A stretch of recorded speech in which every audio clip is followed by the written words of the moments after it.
know what that music means. It's time for On the Perf podcast. Welcome to it's probably going to be an era of high desert three-gun episodes that we're doing. This episode's not going to be about that match, though, but we're recording some while we are together, and we got something fun in store for you today. But, as always, Riser is here with me. Riser, how we doing? We're doing good, buddy. We, most of the time I shoot matches at this range. In fact, every time except the one team match I shot with you and Zach, I've stayed on the range in a van, which is super convenient because you wake up and you're on the range and you go to bed and you're right there and you make breakfast and everything else. But there's two real drawbacks to this. Drawback number one, when you're shooting the afternoon schedule like we are tomorrow, you get woken up at 7 o'clock to gunfire whether you want to or not. That's kind of a bummer. Drawback number two, there's no shower in the van, which means you are real gross, real fast, and you stay that way the entire time. So I am clean and cool in an air-conditioned room while shooting a Parma match, which is not a standard state for me. I'm into it. You're to hear first, folks. We have introduced a rock dweller to air conditioning and running water. Yep.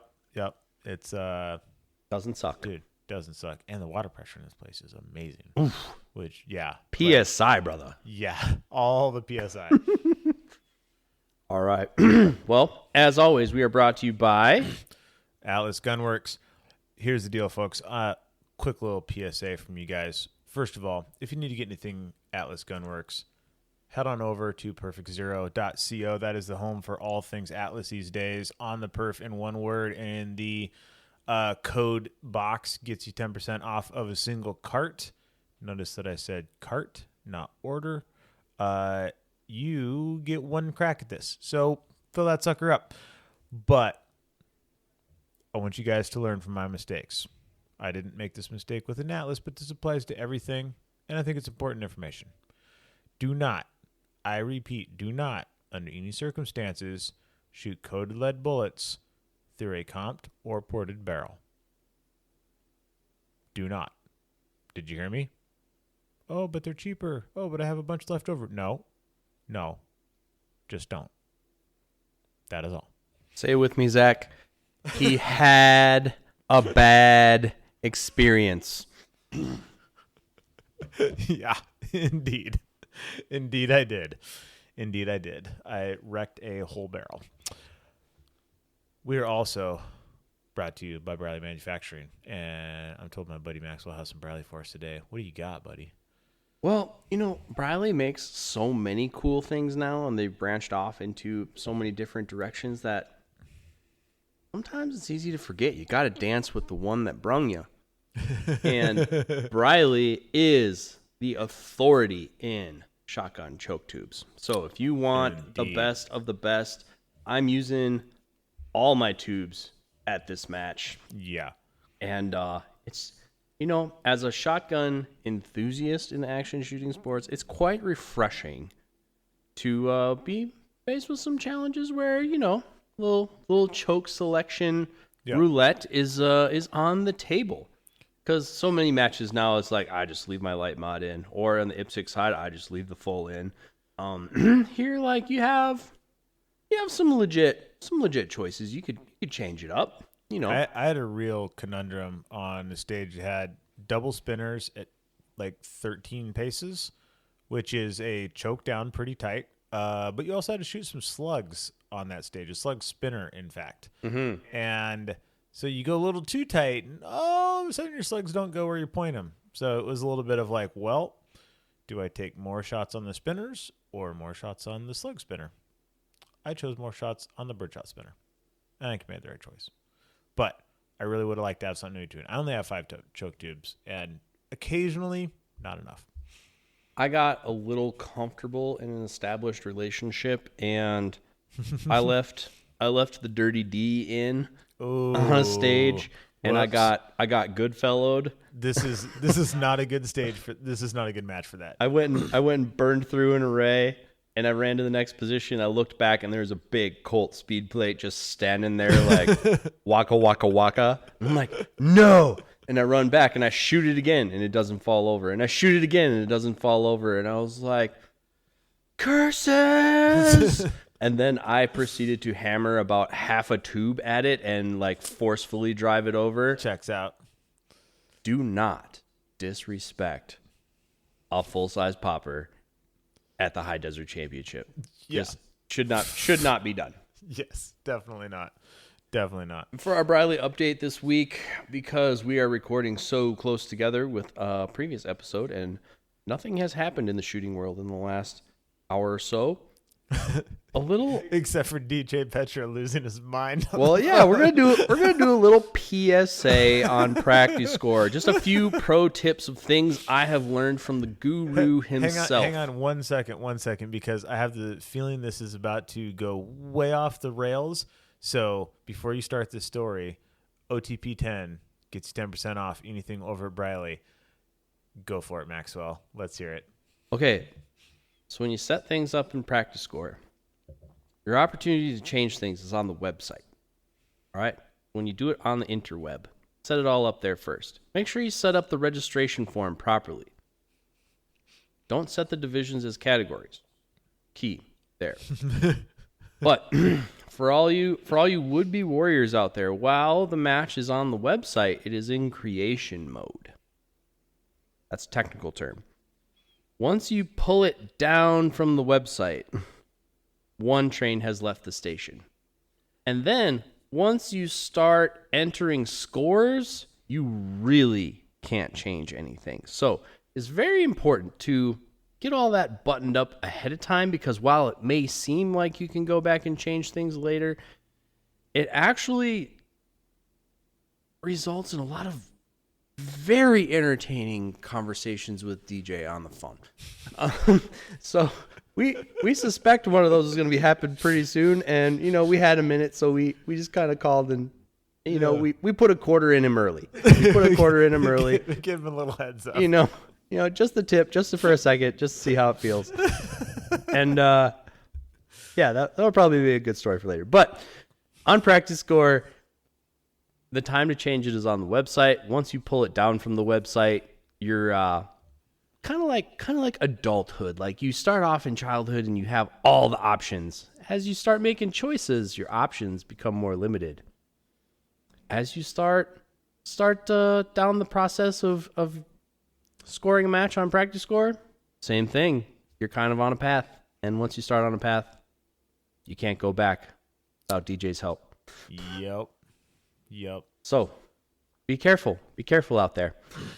But that's your Briley update for the week. And, of course, that means it's my favorite time, your favorite time, everyone's favorite time. It's time for the Gary of the day. We've sifted through the mailbag. The mailbag, rather. Mailbag. Words are good. We're good with words. Yeah, I'm sure Mel has a bag, and he's a nice guy. But this is the mailbag. And we got one. So, I've been a match director for a few years now, 3-gun, PCSL, black rifle, and whenever I overhear a shooter telling their squad how great the 36-yard zero is, because it's basically a dead hold out to 300 yards, they will usually end up not being able to hit anything with their rifle. We only shoot out to about 300 yards at our club, and the targets are pretty generous because we want the new shooters to have fun and come back. So, 36-yard zero, not necessarily a dead hold to 300 yards. Yep. We we did. I don't think we've done a whole episode on this, but we have done large portions of episodes on this. The 36 to 300 yard zero is, I'm just going to say, not a thing. Well, I think it is a thing, but it has gone, like many things, it has gone far afield of its original intent. Yeah. No, I mean, like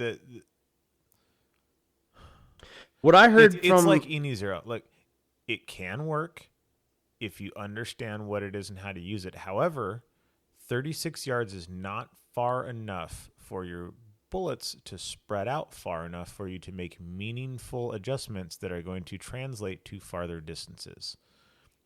I also don't think 50 yards is far enough. PRS shooters don't zero inside of 100. They just don't. There's a good reason for that. We're Where do they zero? Where do they zero? Yeah. At 100. Oh, at 100. I thought Yeah. I was like, well, if they don't zero at 100 yards, then where do they zero? Inside 100.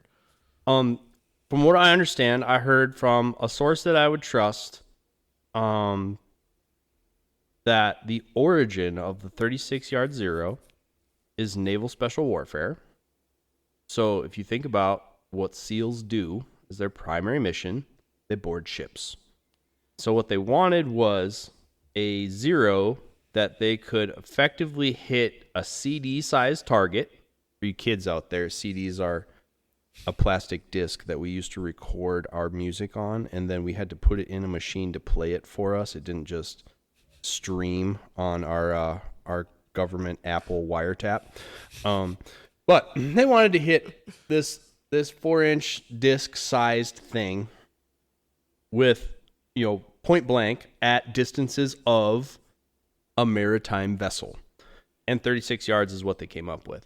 I'm guessing that somewhere along the line, someone who isn't good at math but looked at math was like, oh, hey, in theory, this would also line up at about 300 yards. So same, but different? Yeah. But still same.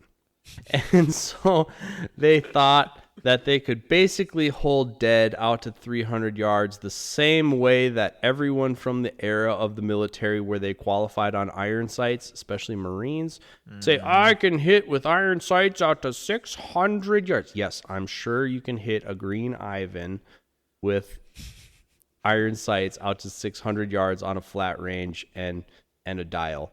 But, that's not the same thing as being able to hit a 4-minute target organically. And all of these things, too, this is assuming a perfect trigger break dead center in the middle of this thing will put a bullet either a couple inches high or a couple inches low, depending on your distance. Yeah.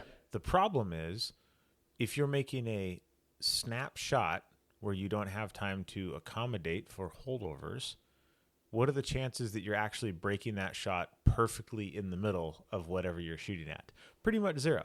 So as soon as you're high at all, past 36 yards and inside of 150, you're high enough that you're just missing over the top.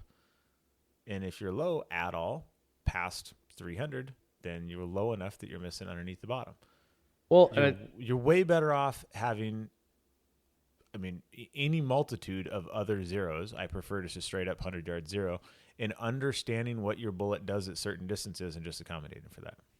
Yeah, well, and it also kind of assumes that all the other variables are going to stack symmetrically. So, accuracy of your rifle, accuracy of the ammo, weather conditions, you as a shooter, every one of those could be a minute and a half, but you could still end up with a 6-inch group at 100 yards. Yep. This is one of the things I show people quite a bit. With a 50-yard zero, we walk it back from 3 yards to 100, 125 yards, and you pretty much get a group that is, if you can shoot, you end up with a group that's about a minute wide, but it's about 5, 6, 7 inches tall. Yep. That's offset. That's all the variables that are involved. If every one of those variables is a minute and a half, people are like, well, I should end up with a minute and a half group. Nope. Those variables, as long as they're touching each other, they stack. It stacks like a Venn diagram, not like a stack of quarters. Yep, indeed. So, 36-yard zero, unless you're a maritime operator. You're Charlie Sheen shooting an MP5 SD. Yeah. With a telemarketer headset on. Yeah. Basically not for you. And you only get 1 zero distance. Also, you might get it on the way up and the way down, but you really are only zeroed at 1 distance. Yep. So if you zero at 36, expecting that to be 300, no. If you zero at 50, expecting that to be 200, no. You can zero at 200, and it'll probably be pretty close to 50. You can zero at 50, and it might be close to 200, but they don't actually equal the same thing. So stop with that. Yep. I'm kind of embarrassed how long it took me to learn that. But that's our Gary of the day, everyone. OTP 15, American Defense Manufacturing, saves you the monies. If you want anything quick release, they probably have it. So Yep. probably even some things quick release you didn't even know could be quick released. But that is the Gary of the day. What we're here to talk about today, we're going to change it up here a little bit and talk about something a little bit different. It was probably a long time coming, but I want to talk about suppressors. I've been using a lot of suppressors lately. Lots of interesting stuff going on in the suppressor world. Riser has time in the world of suppressors professionally. Yepers. I don't think he wants to talk too much about that specifically, and we're going to respect that. But We're going to talk in some generalities. yeah, if you do a modest amount of Googling, you could probably figure it out. But he spent some time in the suppressor world. I use a lot of suppressors, so I thought it would be an interesting thing for us to talk about just for a little bit, just the tip, just to see how it feels, and maybe change it up for you folks. So, in terms of suppressors, I was watching this thing the other day. I was in the airport and just scrolling YouTube, waiting, and I came across a video about attachment systems for suppressors. Mm-hmm. And so I saw this table. I saw it was a table. I think it was like, let's say it was 16 feet of table. I think it was two 8-footers together, just covered with muzzle devices. Just covered with muzzle devices. And it was the title, "Which Attachment System is the Best?" Oh my I could not tell you why I bid on this video, but I did. I'm like, all right. And then I'm like, and it wasn't a short one. I was going to say, this must have been an hour-long video. Yeah, it was like 45 minutes or an hour. Yeah. And I'm about 20 minutes in. And then I just like look up like I've had an epiphany, and I'm like, oh my God, this has to be one of the nerdiest topics imaginable in the firearm space. And I was compelled to hear what they had to say. I watched the whole thing. You watched the whole thing? I watched the whole thing. Did they come to a nice, handy conclusion? I'm guessing they did. No, absolutely not. But I was just thinking, like, in terms, there's lots of different rabbit holes you could go down with suppressors. I don't really do anything rimfire. And I think... Oh, I love me a rimfire suppressor. I didn't say they're not cool. I just say I don't use them. Yeah. And then, like, from what I remember in retail, when I was in retail gun sales, suppressors were legalized in Minnesota during my tenure. Mm-hmm. So, like, we had the great awakening of NFA while I was in retail. And nice. So people would come and they would pretty much buy a rimfire suppressor, a pistol suppressor, and a rifle suppressor. Maybe all at once, maybe individually, but it was going to happen. Yep. Pistol suppressors are probably the coolest in that, like, getting the movie quiet giggle effect on, like, a conventional firearm. But, like, I don't see a whole lot of use for them. They're kind of the least useful. Yeah. Like, I have... Let's see. 1, 2, 3, 4, 5. I have 5 suppressors. The pistol suppressor by probably a factor of 10 gets used the least. Like, I don't think, other than just like, I took the gun to the range last year to make sure it like still worked, and like that's the first time I'd fired rounds to that suppressor in probably like 4 years. Yeah. And, like, I have a couple pistol suppressors, but I have them to shoot on, wait for it, rifles. Yeah. I use them on lever guns, and then obviously 300 blackout because 300 blackout. Because of course. Yeah. So, but I have used, and I do use a lot of rifle suppressors. And so I think that's the most compelling category for me on the particular topic. So, well, let's jump over 22 suppressors really quick, because I think that's kind of the starting point for a lot of people. Yes, as it should be, because they are way cheaper, as all things 22 are. Super cheap. They're super cheap. They are extremely fun. Like, they are a suppressed 22 is just one of my favorite things ever. I have a little campfire gun that's just like a little semi-auto 22 with a suppressor on it, and it is just a blast. But there's a few things you need to know about 22 suppressors.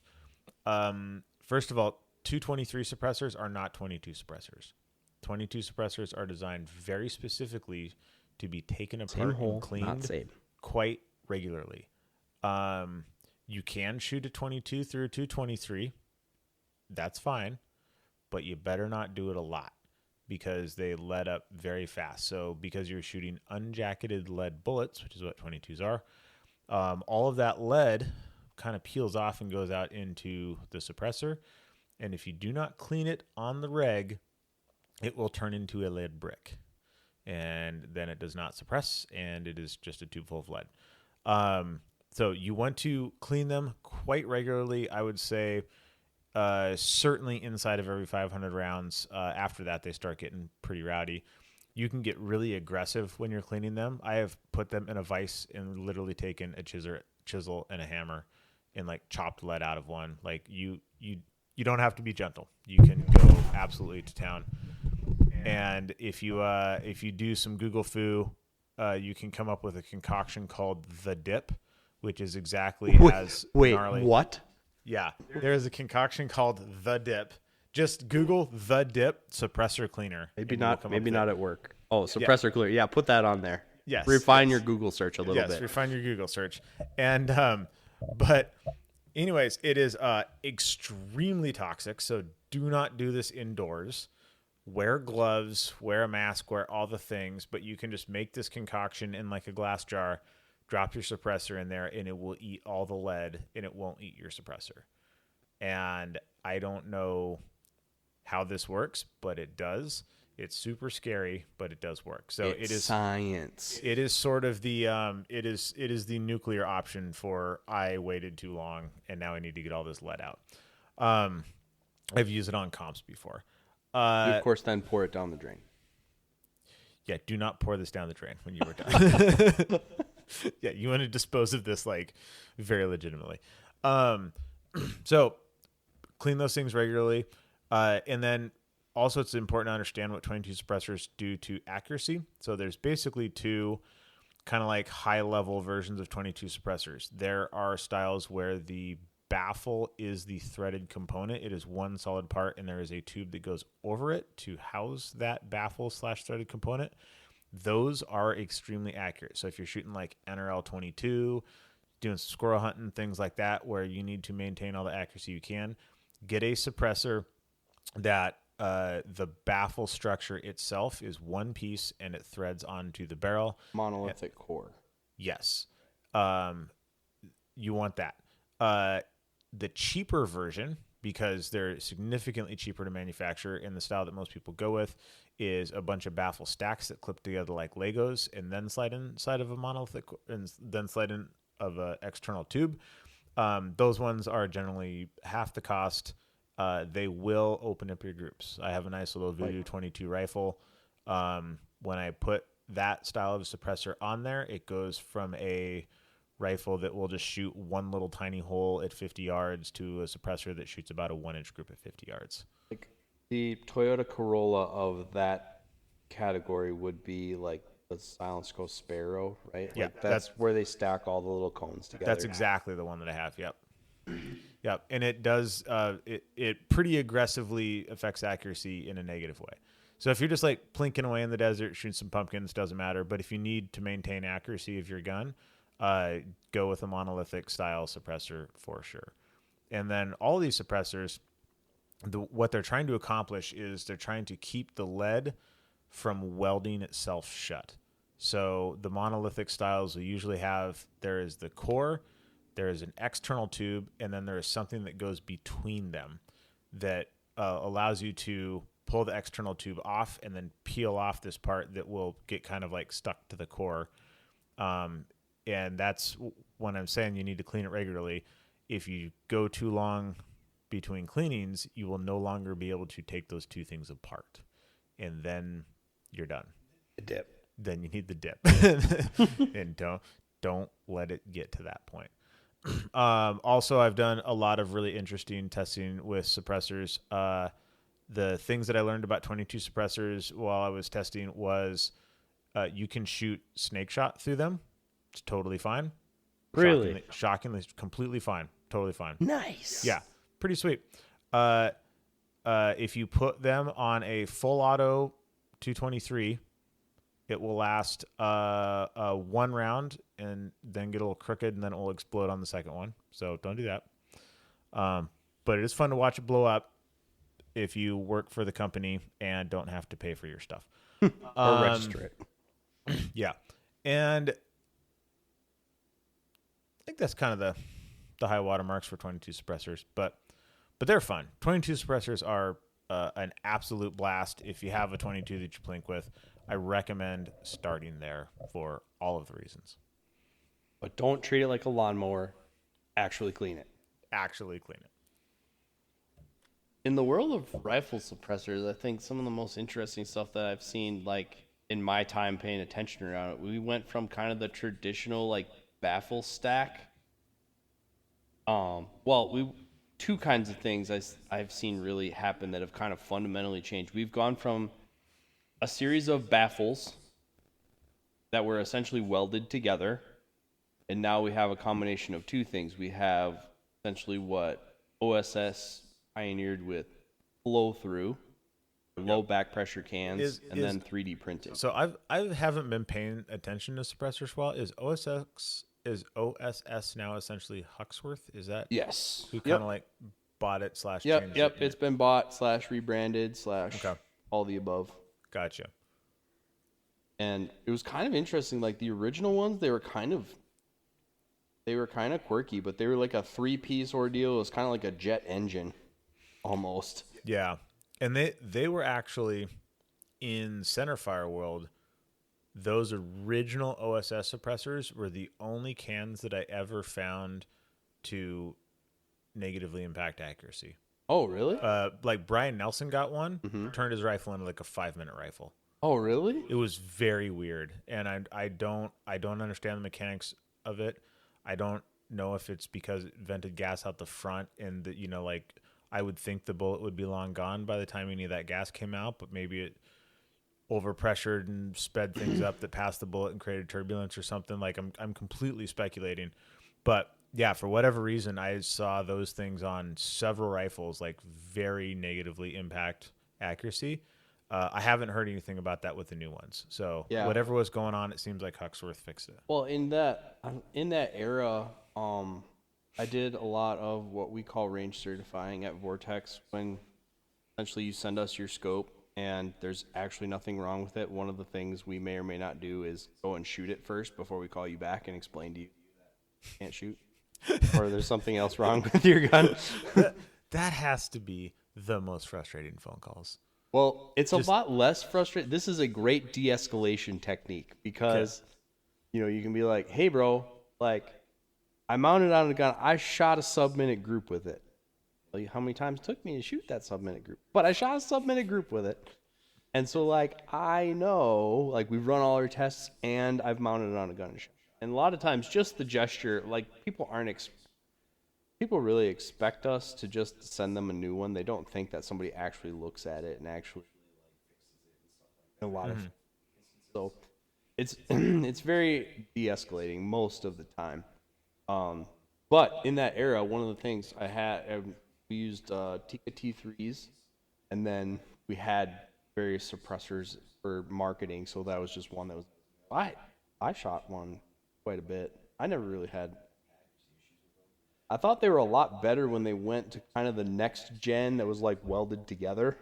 It was one piece. Actually, they sold it as being QD because essentially like one piece of the core of the original one threaded onto your gun. Then you kind of like threaded on another piece, and then there was like a cap that kind of held it all together until you got it hot enough. Then it just kind of became one piece. Ask me how I know. And so they came out with their quote-unquote QD ones. So they were welded, but you would recognize that muzzle device like what they use today.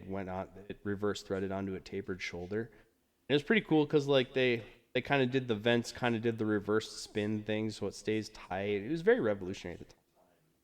I think those were peak OSS/Hux works. I actually like those better myself. But that was kind of a flashpoint change in the industry because those had less impact on how gas guns, specifically ARs, would run. Yeah. So when you introduce a conventional suppressor in there, there was a lot of back pressure. The cyclic rate would change. The chamber pressures would change. All that stuff would change. Where here's something they reacted more normal, and they kind of cornered that market for a while, probably because of their patent. Yeah. But then the patents ran up, or someone else got another idea, and man, now there's a whole bunch of flow cans. Yeah, I mean, I think most companies at this point are doing a flow through can of some sort. And it's kind of like, so I kind of like, I pieced out of that world about the time that OSS was sort of in like Gen 2 territory. mm-hmm. So I haven't actually like super been paying attention to anything since then. Mm-hmm. The flow through stuff. So I would assume that comes at the cost of a little bit of volume. Yeah, it can for sure. And that's kind of one of the critiques on the current Foxworks cans is folks say they're not as quiet. Gotcha. Yeah. Yeah. It's well, backing up a little bit, especially when you get into centerfire rifle cartridges outside of a 300 blackout, you can only get so quiet because you still get ballistic crack, which is just a thing, and you can't do anything about that. Yeah, there's essentially 3 sounds you hear sandwiched on top of each other that you perceive as a gunshot. Yep. Yeah, so you get the firing of the round. So this is the suppressor part. Well, let's take the other two. So the other two is the crack that the bullet makes when it breaks the sound barrier, which happens immediately upon entering atmosphere. And that is always going to sound the same. You get the actual cycling of the gun itself, which is you make guns quieter and quieter. You start realizing just how damn loud the gun part of the gun is. Isn't like an AR-15 just like from bolt lock to just releasing the bolt on an empty chamber? Isn't that something like 96 decibels? That sounds about right. Or something like that. I used to know the numbers to all these and things. Like hearing safe, I think hearing safe is at what, 120? Is it 120? That sounds correct to me. And it's a logarithmic scale, so a little bit is a lot. A little bit is a lot, and the human ear can't hear the difference in 5 decibels, I want to say. Yeah. So you can't 95 and 100 would sound the same to you. Yeah, exactly. But you could tell the difference between 95 and 110. Yes. And it would be like a lot different. Yeah, it'd be a lot. Yeah, so it's an interesting thing. So those are two of the things. And the third thing is the actual like the boom that you think of when you think of the gunshot. And what that really is all of the gas that's behind your bullet when you fire it. There's essentially you're setting off like a little tiny bomb, and the reason that nothing blows up is there is a path of least resistance, which is that bullet going out the barrel. So what you get is that bomb sound. So when the bullet leaves and all of that gas goes out into atmospheric air, you essentially get that explosion sound. That is the sound of a gunshot, and it is loud enough to hide the other two things, generally speaking. Very similar in inverse to if you have a syringe and you put your thumb over the top of it, not with a needle. Not recommended. Yeah, don't do that. So if you put your thumb over the top and if you just pull the stopper out the back, like all the way out the back, and it makes that pop. Yeah. The inverse is happening. Yeah. You have very controlled, contained pressure, and then all of a sudden it is released. Yeah, exactly. That's what you hear as a bang gunshot. Yeah. So what suppressors are basically doing is they are trying to capture that expanding gas long enough to let it cool down, so when it goes out into the atmosphere, it is closer to the same pressure and temperature, and you don't get that same effect. So you are taking that gas and you're redirecting it through a series of baffles and chambers and different, volume of container, holding it inside and then letting it come out afterwards. Now, this is happening on a like millisecond level scale. It's extremely fast. Otherwise you wouldn't be able to rattle off like 11 splits in a suppressed gun. and then, have it actually work. Interestingly enough, if you shoot fast enough, the suppressor doesn't have time to bleed as much.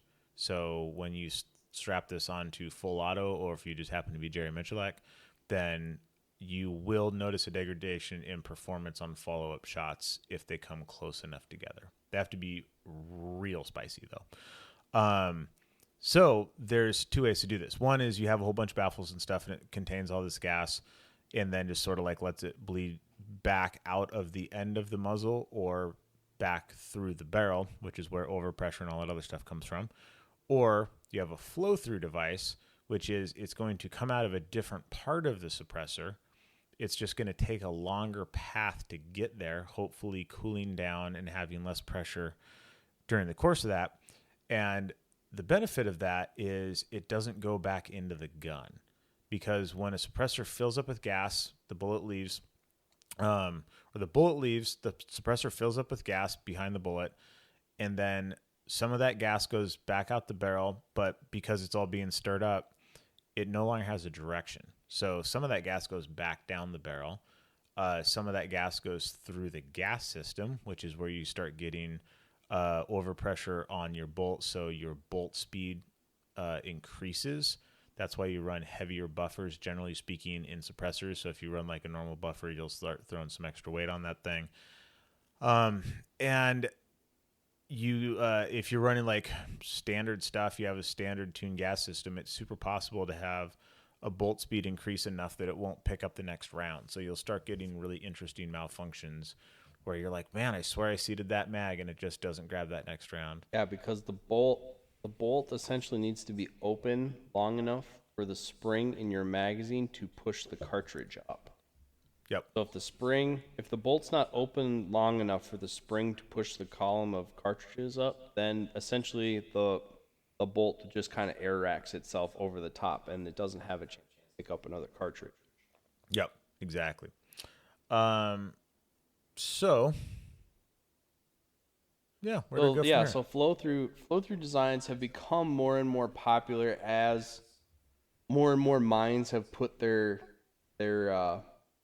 attention to it, and they don't affect specifically AR-15s as much, because I remember the first time I shot an AR-15 with a suppressor on it. Well, and you're left-handed, so that's not fun. Yeah, exactly. Yeah. So like the first time I shot an AR-15 with a suppressor on it, because Silencer Co. would do these like familiarization, like product training classes when this all happened, and like pistol suppressor, oh sweet, yeah, sweet, and then you shoot 300 blackout, oh yeah, that's cool, 5.56, and you get hit in the face with all of this very noxious gas. I think so. I've never actually really known how that works. It's a very chemical smell. It's not sweet. Yeah, and it usually has a lot and unburnt gunpowder and gas and yeah. everything else. It's not sweet. I get soot on my face. Well, and then like say that or like Riser was saying, that increased chamber pressure, where does that go? Yeah. Some of it comes out around the charging handle, but most of it comes out the ejection port. And if you're left-handed, guess where your nose is? Yeah, exactly. So, you get a lot of that. Now, I shot a lot of suppressed with those style of suppressors. I think the quintessential one from that era would probably be the Surefire SOCOM. Yep. RC2. Yep. That one won a fairly significant military contract. So you see that one around, or that one was around a lot. Yep. And so I have one of those. I pulled one off a price table. I do too. At Two Gun. I do too. I actually used it quite a bit. Yep. But then like as the flow through ones got better and kind of started to compare the two experiences, I liked it a lot better. Kind of like leather seats in your car. Like, nah, I don't need it, but like, yeah, it is nicer. If you can have, man, it is nicer. And so when especially for professional use, like we have access to various ones. So like, if I could choose, I would choose a flow through. And so I used those for a while. And then other companies started making flow throughs. And the ones that I currently like the best, like I said, I think OSS, now Huxworks, peaked before 3D printing. I really liked the ones. And then Silencer Co. came out with their version, the Velos. So I use the Velos K quite a bit. for what I do. For all of you people who aren't super nerdy in firearms world, K basically means short. Yeah, it's So if German you got for Kurtz. if you got an Kurtz means MP5K, short. that's the short one. Yep. If you got a K style suppressor, that's the short one. And these are becoming much more common for people that just kind of need to take the edge off, whether it's people who are doing CQB a bunch and don't need a full on can. You see a lot of it in like NRL and PRS where they're like, oh, I'm shooting in like tubes and tires and stuff like that, and I don't want this like obscenely obnoxious break. They'll have a very short suppressor, and Really? Yeah, so they're running like a suppressor that's like the length of this beer can, like maybe even shorter in some cases, and then they'll have a break on the end of that. So to be like a suppressor break stack, and it's like not even close to being hearing safe, but it like takes the edge off. So when they're shooting all these confined spaces, it's like not quite as annoying. So Yeah, or similar to like if you look at the British KS1 contract, the British SAS solicited, they life cycled out their AR pattern rifles, and the KS1, the Knights Armament KS1 is the one that won.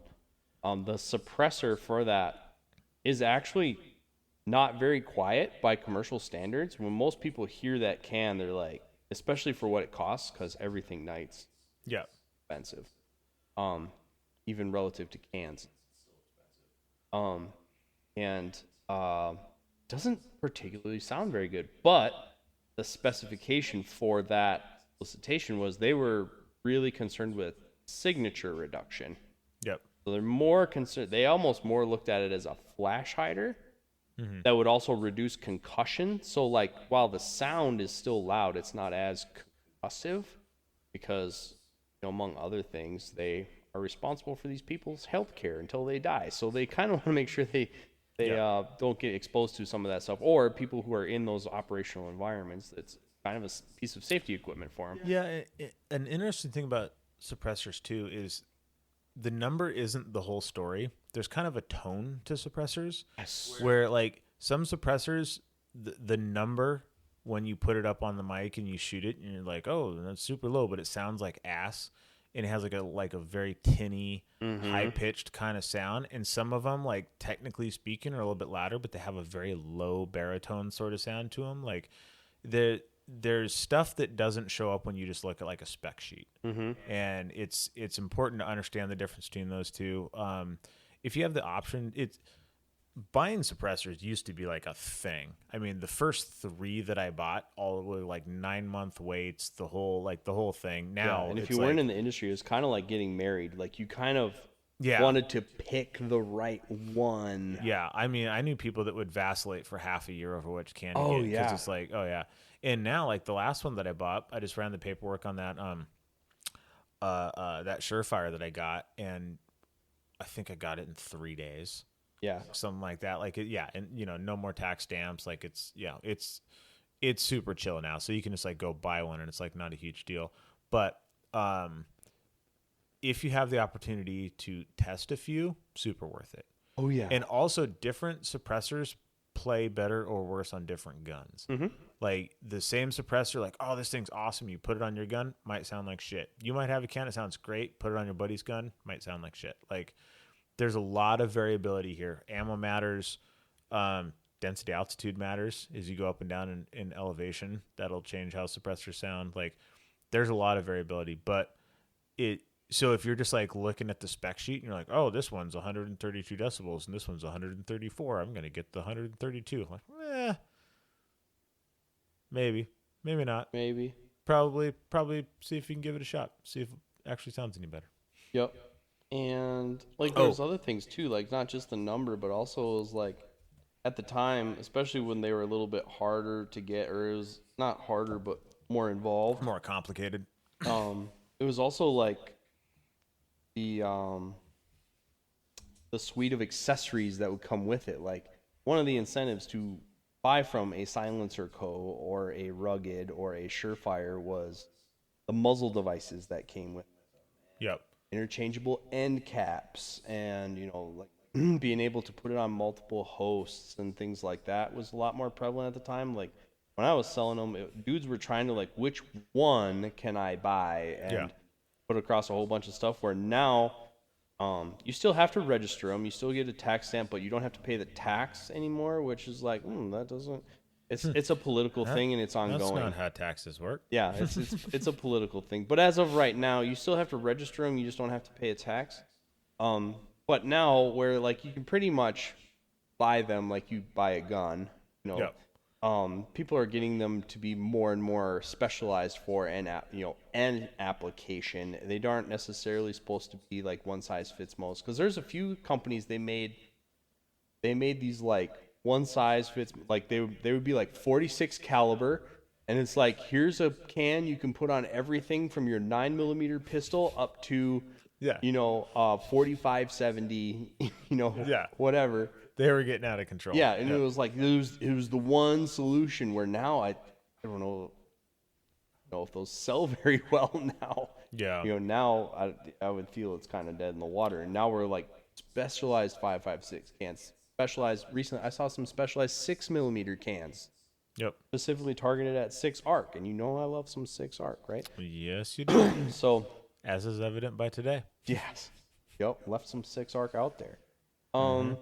But yeah, so like Riser said, Kurtz or K in the world of suppressors, K usually refers to Kurtz, German word for short.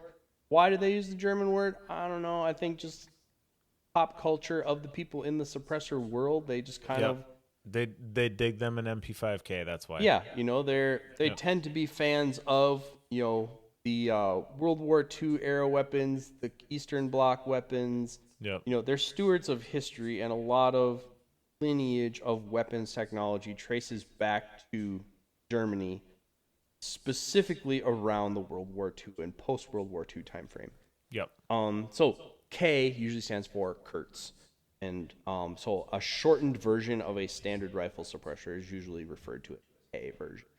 I use them a lot on carbines because I teach with SBRs. And in a teaching environment, when I'm shooting, I'm demoing, so I am explaining something, and in the process of explaining something, I'm going to take some shots.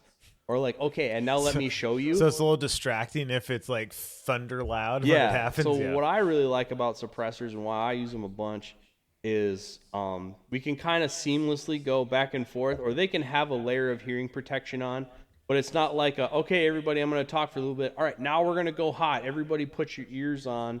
We can kind of dance in and out of lecture and you can just rock the phone shooting. So you don't have to go or full double one plug layer of electronic muffs or something like that. Yep. That's where I use them the most. And I do. I usually get them pretty hot. There's a couple demos I do that are fairly rapid fire, and there's a fair amount of it. So I get them pretty hot, and I really like the flow through, because we've actually talked about a few weeks back. We talked about my instance of having a carbon ring in the teaching gun. Well, that gun saw a lot of use with SOCOM RC2, a traditional high pressure by his standards can. So developed that carbon ring, and now I don't think I'll probably see that again, because now I'm predominantly using low back pressure. So. Quick note on the hot thing. The joke I used to make is that suppressors turn noise into heat. That's basically what they do. They're Not a joke. They get super hot. They're taking all of that gas and they're containing it inside of a vessel and letting it cool down. Well, that heat has to go somewhere, and it goes into the can. So suppressors get wicked hot. Big heat sink. Yes, I've seen people in matches that went to war on some stuff. I saw somebody light a dump box on fire one time, dumped a suppressor in, and it fired up the carpet. I've used various things to help mitigate the heat, and it happens really fast. And you can get your can hot enough that you don't want to put that thing back in the bag in like a mag. Like it doesn't. Oh yeah, one mag. It's not like a ridiculous amount of shooting. And you're like, I shot 300 rounds in this practice session. Now the suppressor's hot. No, if you just dump a mag, you can't touch that thing for like 15 minutes. Yeah. Couple things are pretty handy to have. Welding blankets. So there are they're basically designed for like welding above you or like laying on top of something when you're welding so the slag can fall on it. But there's these little things called welding blankets that are super handy. And it's just a piece of cloth designed to keep you from burning yourself while a hot thing is on the other side of it. They're pretty darn cheap. It's really easy to just like throw one of those things in your bag. The other thing that I really turn to is just welding gloves. If you're plan on doing a lot of shooting with rifle suppressors, specifically semi-auto centerfire rifle suppressors, just having a welding glove can be like freaking huge. But one of the problems I've always run into with suppressors is when it's time to leave, you can't leave because you have this molten piece of metal and you're like, well, what do I do with this? So you're like, you just gotta like hang out and shoot the shit for like a half hour while this thing cools down. Yeah.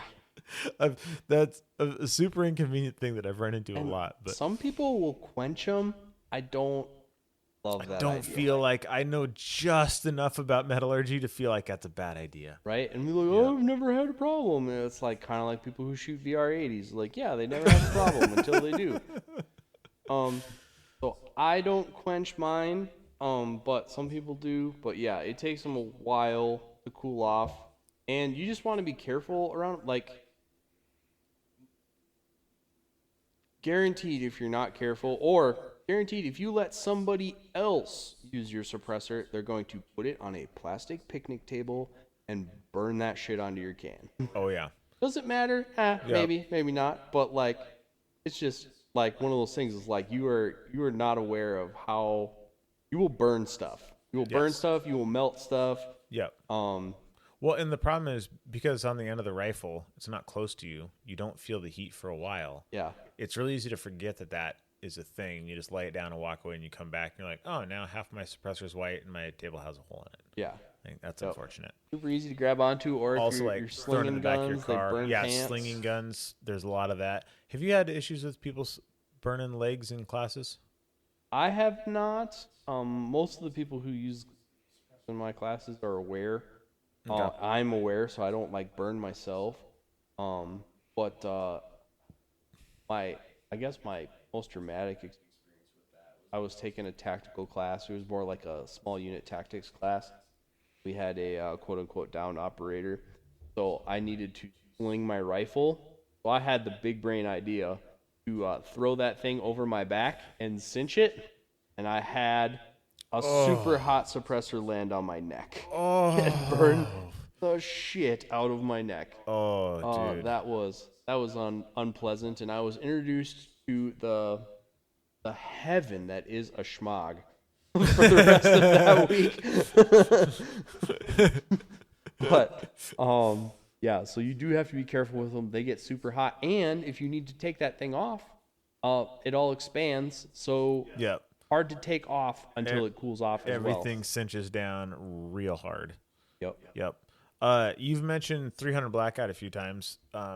Couple things about that. Obviously, the reason that people shoot 300 blackout is you can make a subsonic round that fires through a small frame AR platform or something similar. They are pretty sweet. They are super quiet.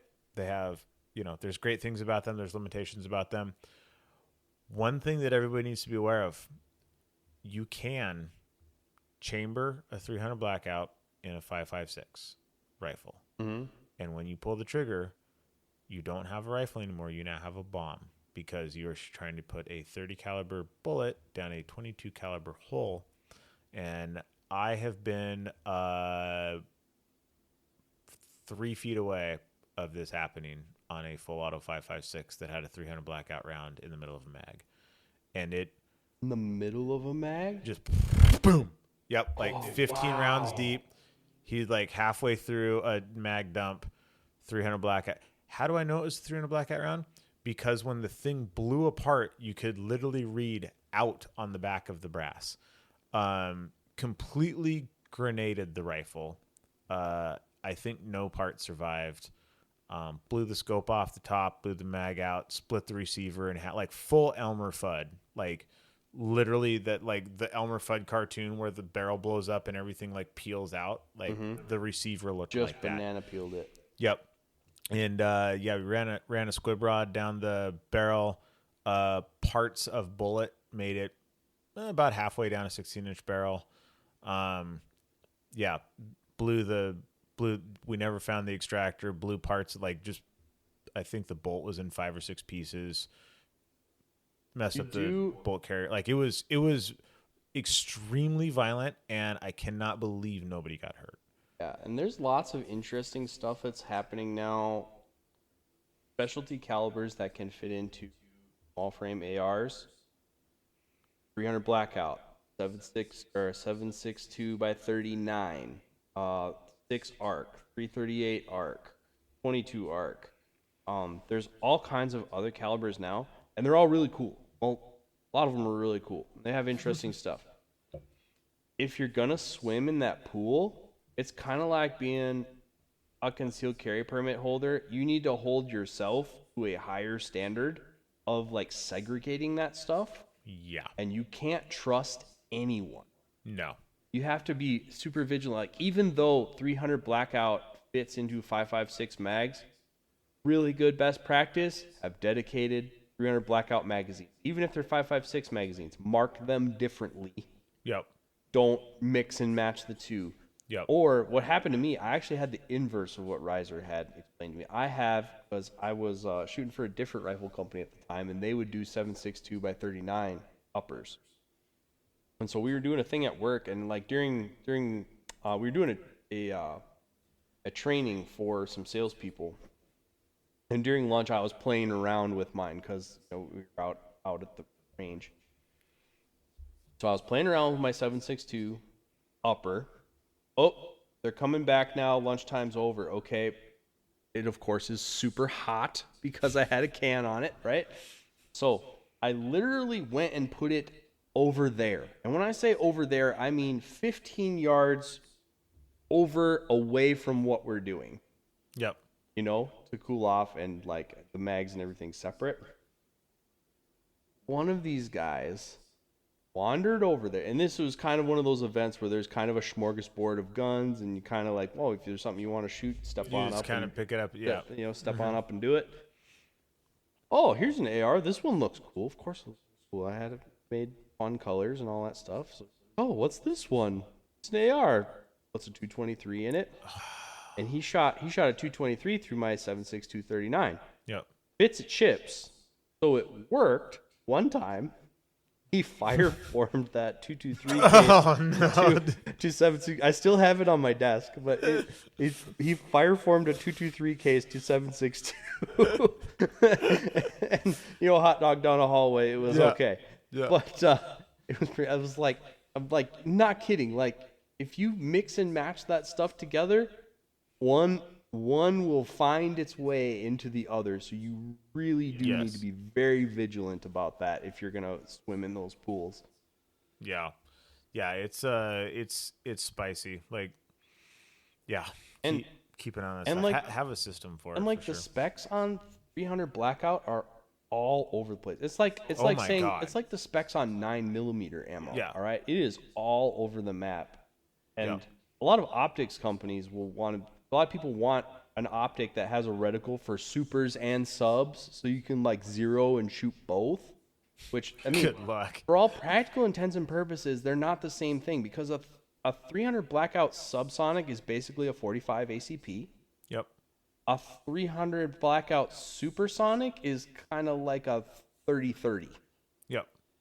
They're not the same. They're not going to have the same point of impact. And even within those two brackets for that caliber, like, the loads are just all over the place. Yeah. Like, people load all kinds of wild stuff to all kinds of weird specs. So, like, it doesn't necessarily all line up together. And if anything, I've kind of put 300 blackout on a shelf for a while now, is because, like, it's just it never really worked that good for me. It works. It didn't work that good. Yep. So, like, I liked the idea of deer hunting with it. Well, I haven't really shot very many deer with subsonic 300 blackout where I didn't have to like trail them a long way. Mm-hmm. So it's like, well, man, maybe for suppressed subsonic hunting, maybe 45-70s. Yeah. which it currently is. Yeah. But that sounds way more fun. Yeah. Too. Plus, you get to run a lever gun. Yeah, right. And lever guns are fun. Yeah. Exactly. So that's What bullet weight are you shooting in the 45-70 with a can on it? 410s. I shoot Hornady 410. sub X. Okay, and they're like just under like 980 or something. Sick. Yep. Yeah, that sounds like it would. Yeah, I was gonna say that sounds like For it being would a sub, get it done. hit me. Yeah. You look at that bullet, like especially compared to the bullets we're used to seeing, like in action shooting. Like Yeah, well, that the is- bullet's like the size of a 223 case. Yeah, well, you could make like 4 9mm bullets out of that. Yeah, no doubt. But yeah, I think the other interesting thing right now, you'll see. So with the politics, that are swinging in our favor currently for suppressors, they're more accessible. More companies are coming online making these things, and one of the things that has made entry into the suppressor market easier is also the rise of 3D printing or additive manufacturing. Because when you want to make something like a flow-through suppressor, it is much easier to 3D print that than it is to weld that together. Yeah, there's a lot of stuff in suppressor world that is 3D print. So the last time I went to SHOT Show repping a suppressor company, it's right when Daniel Defense came out with their first 3D printed suppressor. Oh They had that like titanium 3D printed something or another, and it was like it was a huge deal, but it was like it was also too early. It was too early because it was before like, its time. Oh, we expect it to last 1,000 rounds, and everyone's like, it's that kind of a thing. It's like 3D printed just like kind of kicked off, but the interesting thing, and we could you could really see the writing on the wall because like, well, you can 3D print things that you can't manufacture otherwise, because there's just some things that you can't do with a CNC machine. They can't be done. You can't get an end mill into there to cut that little chamber or port or whatever. So as soon as 3D printing came along, it was like, oh, we can take all these ideas off the shelf that we're like, hey, I came up with this great idea and it might be amazing, but we can't actually make it. And now we can make it and see. And the other thing that it did is rapid prototyping. So you can have your idea, print it, and then try it tomorrow.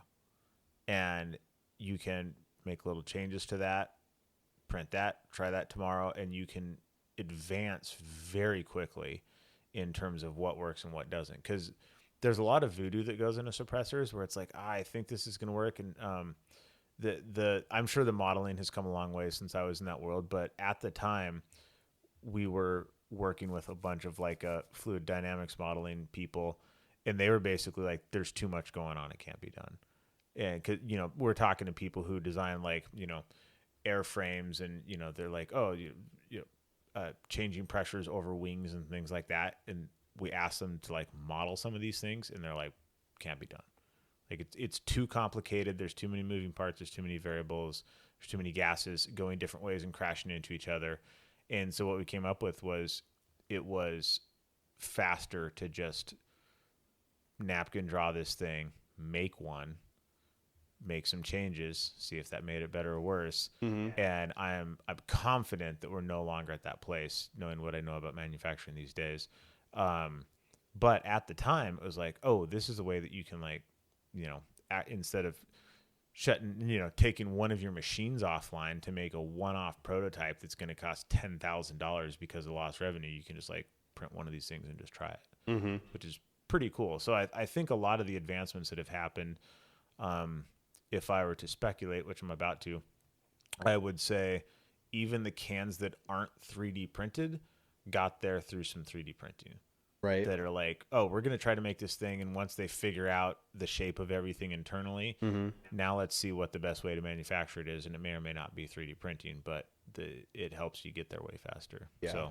So it's cool. I mean, I think it's one of the things that's like really sped up the advancement in suppressors in the last few years. Yeah, well, and I remember when that Daniel can came out, people thought of 3D printing, like the image in your head was like a paper printer. Yeah. And like now, so I watched a lot of stuff on this recently from a regular design group. They put out a lot of interesting videos on this, and I've watched them all. But when they start to think about it more of, well, it's additive manufacturing. That's one of the terms that they use. You start to think about it of additive. It's not, you're not printing something on a piece of paper. Like, it's a different way. Instead of taking a whole raw material and milling everything away, you're essentially putting the material where you want it up. Yep. So it's a new way of manufacturing, and I mean, I don't even think we've scratched the surface on what's going to be done in the 3D printing world. I mean, if you look at, like, I have a few friends with, like, pretty nice 3D printers. Like, the stuff that you can just go buy and have in your house is, it's the way of computers and everything else, right? It's like the things that you can just buy and have in your house is like cutting edge manufacturing technology from like 4 years ago. Oh yeah. It's wild how fast it is advanced. It's just kind of like, if you think about, I think about 1911s a lot. So like, people talk about how it's like it's like an old way, it's manufactured the old way. Yeah. And in that era, the cheapest part of the manufacturing process was the human labor. Yeah. So they made the parts as accurate as the machines could make them, which was not very. Yep. And then they had cheap labor to finish the process. And that evolved into, now the labor is the expensive part, and letting the machine cut it, and the machine can hold a tighter tolerance, CNC machining. And now we've added to, well, no, we don't have to start with raw bar stock. We can just kind of, I don't even know what to call it, just this thing can just emerge. It's, I don't know, it's just wild. But I kind of remember, like, all of a sudden it was like 3D printing went to, well, yeah, we can 3D print, and now we can do it with Inconel, which is a key material in suppressors. Like, now we can 3D print Inconel, and like, then it was off to the races. Yep. Yeah, it's wild stuff. But yeah, the interest, I mean, the funny thing though is that with all of this, we're still just making like little tweaks on what Maxim came up with in like the early 1900s. Yeah. Like, it's still kind of the same thing. Yeah. Like, there's been a lot of experiments with like wipers and things like that have been like, I mean, that does work, but it kind of comes with some real downsides. But the bulk of suppressors are all kind of doing the same thing in just slightly different ways. But man, the fact that the tax stamp costs nothing and that cans are processed in a couple of days instead of 9 to 12 months is, yeah, like you said, it used to be you could just like the one can that did all the things, and it'd come with this box of accessories. And people would come in for cordial visits with their. Oh yeah. Oh, I remember having a conjugal with one conjugal. That's it. Yeah. Yeah. Hey, could I see my suppressor? Yeah. Really? You like come in, screw it onto your can, shoot it, put it back in the safe at the gun shop, and I can't wait until 9 months when I get to take that thing home. Like, where now it's a lot closer to an impulse buy, and even so, I think that alone is making it more popular. Like, it's a little bit less. Yep. People don't want to wait. People want you don't have time to sober up after making the decision. Yeah, right. Yeah. Or something new comes out while you're waiting, and then the new one comes out. Yeah, that's the worst, man. Yeah, you're buying the thing, and then the new version of the thing that you bought 6 months ago but haven't got yet shows up, and you're like, shit, man. Yeah. Can't catch a break. I think the other big thing for me on suppressors is the attachment systems. There's various ways to attach them to rifles. Yep. I think direct thread's probably what you had the most experience with. Yeah, I mean, primarily, the 22 cans are basically all going to be direct thread, and then the most used suppressor I have is definitely the one that's on my 6.5 Creedmoor bolt gun. So I shoot it for NRL Hunter, and then this year will actually be the first year, if we don't get anything during archery season, that I'll go rifle elk hunting. But suppressors and hunting are awesome. That one's a Thunderbeast. Yeah, that one's a Thunderbeast 30P1s. That's like a Gen 1 OG thing. Oh, wow. Before the Ultra? Yeah. Oh, wow. Okay. Yeah, it's old, but it is quiet. Like, I get missed calls at NRL matches because if I'm on the other side of a rock or something, sometimes the RO doesn't hear me shoot.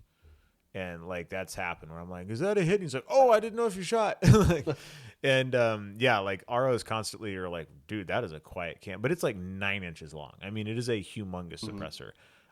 So it's old school technology, but like at that time, like the mission was quiet. Yep. Like that's it. And now it's like, oh, we want it to be quiet, a little bit quieter, but we also want it to be light. We want all these different things. That one is like, that was the goal. And so with the direct thread, it's, tolerance stacking with anything else, right? So as soon as you start putting things between your barrel and your suppressor, tolerance stacking starts becoming a problem. But you basically have direct thread suppressors, you have brake attached or muzzle device attached thread suppressors. So you have some sort of device underneath there that acts as the first chamber, essentially, and you can use that when your suppressor is not attached. Then when you screw it on, that muzzle device goes inside the suppressor and becomes the first chamber, but they're threaded on like the reverse thread one that you were talking about. Usually the thread pitch is reversed. So as you're tightening your suppressor down, you're not like loosening up the muzzle brake and that kind of stuff. Yeah, that's the thing. Yep. And then the third type is the full quick detach, and there's a bajillion ways that those work. The Surefire one is super nice and pretty robust. I have the super sketchy Silencer Co. one that was famous for popping off of people's rifles. What one's that? You just like put it on and kind of ratchet it a quarter turn to the right. And oh, really? I can't remember the name of it, but they don't make it anymore. And they actually, during the time when I stopped paying attention to anything, I found out that there was a time when you could send yours in and they would just put a different attachment on there because they had so many of these things fly off in the middle of shooting that finally they were like, nah, this is a real problem. We should do something about this. But yeah, those are the only two that I've ever played with that are like true quick detach, is just that old Silencer Co. one and the Surefire one that's been around for a million years but seems to be pretty good. Quick detach is probably what I use the most, and like before my time, like one of the really established popular ones when I first got into it was like the AAC 51 tooth. Oh, so yeah. like it basically like turned on, and then there was like a bunch of ratchet teeth on the muzzle brake that it would index on. And then I really remember when Thunder Beast came into our shop and started getting more prevalent, their big thing is they wouldn't do a quick release can because they weren't accurate enough for them. Yep. They had a muzzle device with a tapered shoulder. So the can would essentially tighten down on a tapered shoulder. And that would center it. Yeah, and that would center it. And then we saw that technology, in my perspective, we kind of saw that technology migrate into quick detach, where like the quick detaches were essentially indexing on a tapered shoulder. Yep. So like that's a lot of what you see now with like Silencer Co. ASR or all of the Huxworks cans. You think of some other examples too. The Rugged, and most of them use some kind of tapered shoulder now, which I think is kind of kind of agreed upon as the way. And the Surefire one is notorious for have you ever carbon locked one on there? No, but I don't shoot super high volumes with cans though. So essentially, when you the problem that a lot of people watch out for with quick release cans is if you shoot enough of them, they get hot enough, there's enough soot in there. Essentially, there will be enough carbon that the thing will kind of seize on.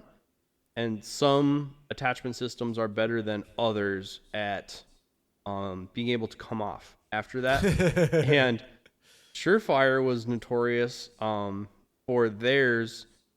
It would carbon lock on, and then in the manual it would recommend, like the manufacturer's suggestion on how to get it off was to unlock it and shoot it, and like shoot the can downrange. That was the approved procedure. Awesome. It's like and on the consumer side, you could see the flaws in that. And there are other ways to get them off. Like people would heat them up with torches, basically around the base, and that would work.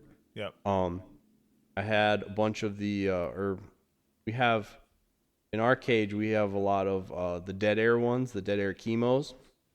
And those will carbon lock on sometimes if people leave them on long enough. And theirs is actually one of the first ones I heard about that had wrench flats on it. So you could actually put a wrench on it and unlock it or slip it loose. And then, but like since the tapered shoulders have come around, those tend to be the ones that I prefer. And I really like those. And I think those are is some kind of tapered shoulder system. But yep. the muzzle devices that both attach the can, and then what is it like if the can's not on there? Because like I feel like a lot of muzzle devices are really, especially from suppressor companies, they kind of market it as, well, you have a suppressor. Why would you ever want to not shoot suppressor? You know, and everyone blah blah blah. Everyone's kind of elitist. Like, oh, we have a suppressor. Why would? I'm like, well, I shoot 3-gun. That'd be a pretty good reason not to have a suppressor on. Yep. And I would really like, when I don't have my suppressor on, to have a good muzzle brake. So like having something that is either purpose built, like a lot of the flow through cans now, they kind of start the flow process with the muzzle device, which is really good for that purpose. But if it's not the base for a suppressor, not a particularly good muzzle brake. Yeah. And vice versa. I think the Surefire brake is pretty solid. The Surefire brake is solid. I do like the Surefire brake. I've shot that a decent amount without the can on it, and it's, I mean, for being like, you know, what is now in competition world kind of an old school, you know, 2-port horizontal brake, like it's quite good. Yeah. Yep. Well, and same too, like Unrivaled came out with that one that's practical legal for UML. Yeah. It's like this pig nose like thing, but it's also a hub base.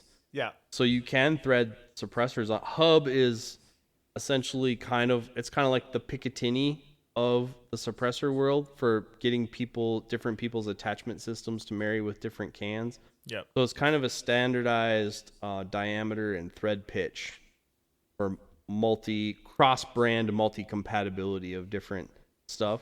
Yep. But yeah, last year they brought out, Unrivaled had that prototype out there, and then it's a hub. It's a hub base. I just absolutely love that Max is trying to have that division that's just like, nope, everyone, we're going to not get all gamey. We're just going to bring out the stuff.